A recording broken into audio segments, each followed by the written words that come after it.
America के tariff war का असर दुनिया भर के शेयर बाजारों पर दिखाई देने लगा है। शुक्रवार को अमेरिका के वॉल स्ट्रीट के धड़ाम होने के बाद अब बारी एशियाई बाजारों की है। सोमवार को जापान से लेकर दक्षिण कोरिया तक शेयर बाजारों का हाल काफी ज्यादा खराब रहा।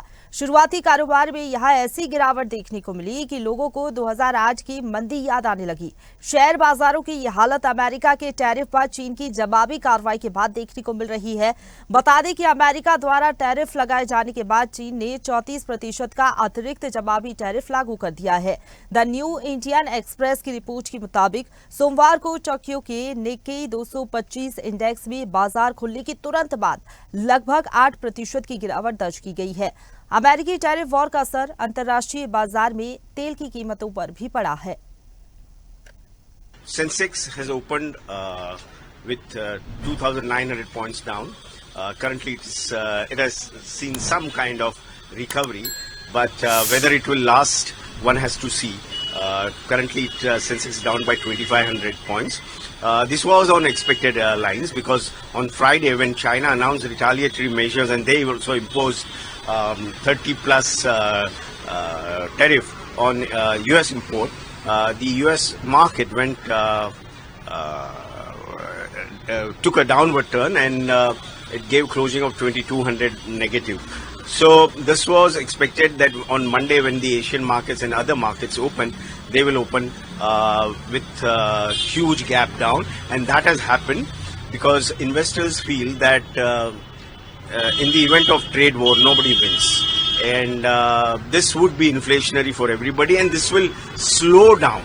This will slow down the global GDP growth. This will slow down,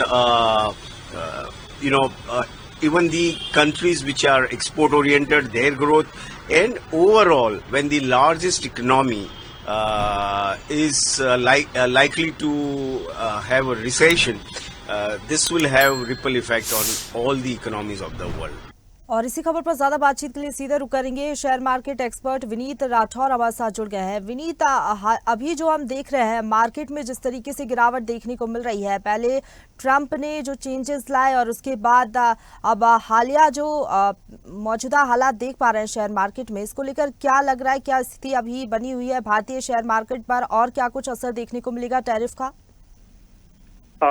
ma'am देखिए, अभी इस टाइम पे जो है काफी नीचे है मार्केट, और जो वापस जवाबी कार्रवाई चाइना ने की है अपनी साइड से तो उसको लेके काफी डिसअपॉइंटेड थे कि ये यूएस एक्सपेक्ट नहीं कर रहा था कि ये ऐसा टैरिफ वापस चाइना भी लगा देगा। एंड फ्रॉम जैसे अभी 9 तारीख को यूएस के अप्लाई होने हैं और 10 तारीख से वो लोग अप्लाई कर देंगे अपना, तो उसके बाद में थोड़ा और इम्पैक्ट देखने को मिल सकता है। यूरोपियन कंट्रीज भी हैं जो अभी इस चीज को सब कुछ देख रही हैं। एक बैकआउट जो किया है अभी वो उसने वियतनाम ने किया कि चलो हम लोग टैरिफ वगैरह के लिए नहीं करते, तो कहीं ना कहीं एक थोड़ा सा वो है। लेकिन आने वाले टाइम के अंदर ये कि अगर ये वॉर छिड़ती है आगे, तो क्योंकि सेकंड लार्जेस्ट इकोनॉमी जो है वो चाइना है, और चाइना के बिहाफ के ऊपर कभी भी आप चाइना और यूएस के बाद में कोई और दूसरी कंट्रीज उन लेवल्स पे नहीं खड़ी हो सकती इकोनॉमिक वाइज। तो वो और कहीं ना कहीं ये नेगोशिएशन के लेवल्स हैं जो ट्रंप ने यूज किए इन सारी चीजों को एनकैश करने के लिए कि पूरे वर्ल्ड के ऊपर लगाने पे, कि कहीं वो नेगोशिएट करके कोई अच्छी डील पे साइन कर पाए और सब लोगों से एक अच्छी डील ले पाए, क्योंकि बिजनेसमैन है वो, और वो यही चीज के ऊपर कहीं नेगोशिएशन करेंगे ही। और इस वीक या 2 वीक्स, मतलब आगे वाले 2 वीक्स के अंदर हम लोग कहीं ना कहीं किसी उस पर पहुंच जाएंगे, क्योंकि यूएस के अंदर भी बहुत अलग अलग कंट्रीज के अंदर बहुत प्रोटेस्ट स्टार्ट हो चुके हैं वहां पे ट्रम्प को लेके, सिर्फ इन टैरिफ वॉर्स को लेके, क्योंकि वहां पे भी स्लो डाउन होगा, और इकोनॉमी जब स्लो डाउन होगी तो उन लोगों के पास में काम नहीं बचेगा काम करने के लिए।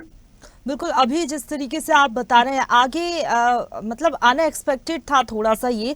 सेंसेक्स की बात करें तो 2700 तक ये जा पहुंचा है, निफ्टी की बात करें तो 900 अंक गिर चुका है। आगे क्या लग रहा है, क्या संभावनाएं जताई जा सकती है मार्केट को लेकर, क्या ये इससे नीचे भी पहुंच सकता है धड़ाम से? देखो मैम, अभी जो चांसेस बनते हैं वो कहीं ना कहीं, अगर आज के मैं सिनेरियो देख के बोलूं तो आज की क्लोजिंग के ऊपर पूरा डिपेंड करेगा। अगर निफ्टी जो है वो 22,000 के लेवल से ऊपर सस्टेन करती है तो यहाँ पे कहीं ना कहीं हम लोग एक नियर बॉटम पे हैं, कहीं बॉटम फॉर्म हो चुकी है यहाँ पे। अगर हम लोग 950 से नीचे क्लोज होते हैं, 21,950 से नीचे क्लोज होते हैं, तो फिर एक गिरावट का दौर और स्टार्ट होगा जो हमले 21,000 या 20,700 तक के लेवल्स पे ले जाएगा। तो कुछ और गिरावट अभी हम लोग इस वीक के अंदर एक्सपेक्ट करने की उम्मीद कर सकते हैं, लेकिन वो आज की क्लोजिंग के ऊपर पूरा डिपेंड करेगा, अगर मैं टेक्निकल लेवल्स पे बोलूं तो चार्ट्स को रीड करते हुए। चलिए ठीक है, फिलहाल जिस तरीके से आप संभावना जता रहे हैं कि आज की क्लोजिंग के ऊपर डिपेंड करेगा कि आगे क्या कुछ गिरावट देखने को मिलेगी सेंसेक्स और निफ्टी में। फिलहाल बहुत धन्यवाद आपका हमारे साथ जुड़ने के लिए और अपडेट हम तक पहुंचाने के लिए विनीत। ताजा खबरों के लिए लाइक, फॉलो और YouTube पर सब्सक्राइब कर बेल आइकन दबाएं। साथ ही ताजा अपडेट्स के लिए स्वदेशलाइव.com पर विजिट करें।